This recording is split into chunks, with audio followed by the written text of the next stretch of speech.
Assalamualaikum warahmatullahi wabarakatuh. Perkenalkan, nama saya Bima Satria Haidar Sukanain, Fakultas Hukum semester 2 kelas A. Kali ini saya menulis paper tentang kasus pelanggaran kedaulatan negara di Laut Cina Selatan. Laut Cina Selatan itu merupakan kawasan strategis dengan aset ekonomi, politik, dan keamanan yang sangat penting. Dan di antara itu, negara-negara yang menjadi terganggu atas kasus pelanggaran ini di antara lain seperti Vietnam, Filipina, Malaysia, dan Brunei. Pelanggaran ini banyak pihak-pihak yang terkait itu melakukan kooperasi seperti pendudukan militer, pembangunan pulau buatan, penindakan kapal penangkap ikan, dan kapal patroli negara lain.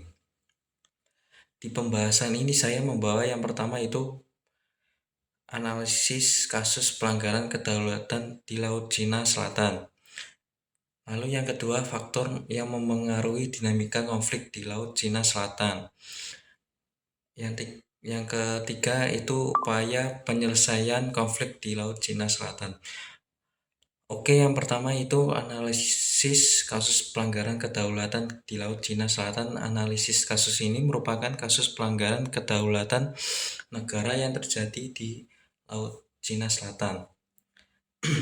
Di serangkaian tindakan ini mengungkapkan yang melanggar hukum internasional itu Cina telah melakukan pembangunan pulau buatan di beberapa kawasan di Laut Cina Selatan termasuk Kepulauan Spratly. Dan Cina itu telah menduduki beberapa pulau dan terumbu karang di Laut Cina Selatan secara militer yang dikuasai oleh negara lain. Selain itu, kapal-kapal perikanan dari beberapa negara lain yang beroperasi di Laut Cina Selatan seringkali menghadapi tekanan kekuatan yang berlebihan oleh kapal penjaga pantai Cina. Oke, lanjut yang kedua. Yang kedua ini faktor yang memengaruhi dinamika konflik di Laut Cina Selatan.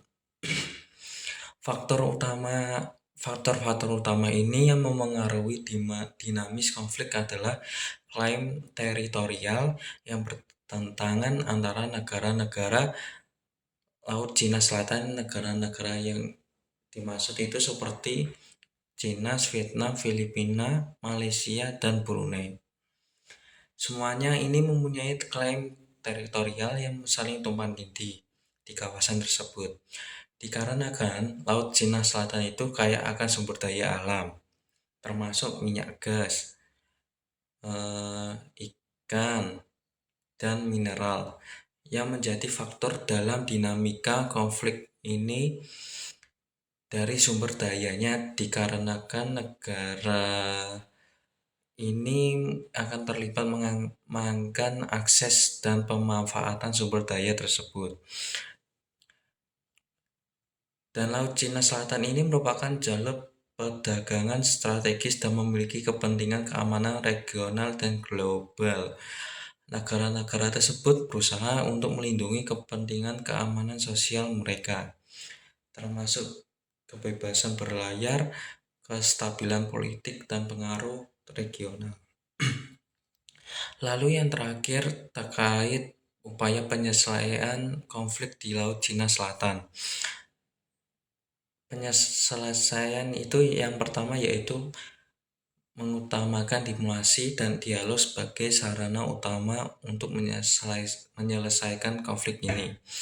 Lalu negara itu perlu berkomunikasi secara terbuka untuk membangun kepercayaan satu sama lain. Yaitu dengan dialog multilateral, seperti melalui ASEAN, karena dapat menjadi wadah penting untuk mencapai kesepakatan dan penyelesaian yang saling menguntungkan. Lalu negara-negara itu harus mendorong penghormatan dan penegakan hukum internasional dan harus mengacu pada Konvensi Perserikatan Bangsa-Bangsa tentang hukum laut atau yang disebut UNCLOS sebagai kerangka hukum yang berlaku. Lalu yang ketiga itu meningkatkan kerjasama regional di Laut Cina Selatan untuk mempromosikan kepentingan bersama, yaitu sebagai pengelolaan sumber daya alam yang berkelanjutan. Contohnya patroli bersama, latihan militer bersama, dan pertukaran informasi untuk mencegah insiden yang tidak diinginkan. Lalu yang terakhir itu melibatkan aktor-aktor eksternal, yaitu negara-negara di luar kawasan dalam mendukung upaya penyelesaian konflik ini. Aktor eksternal ini dapat membantu memberikan bantuan teknis, mediasi, dan bantuan pembangunan yang berkelanjutan untuk membantu negara-negara di kawasan dalam mempertahankan kedaulatan dan mengembangkan potensi maritim mereka. Kesimpulan presentasi saya yaitu penyelesaian ini harus membutuhkan pendekatan yang berdasarkan hukum internasional, yaitu dengan dialog multilateral dan diplomasi yang efektif karena untuk mencari solusi yang berkelanjutan dikarenakan konflik ini dapat mengancam perdamaian dan stabilitas di kawasan Asia Tenggara. Terima kasih atas presentasi saya. Bila ada salah kata mohon dimaafkan. Nun wal qalami wa ma yasturun. Fastaghfirul khairat. Wassalamualaikum warahmatullahi wabarakatuh.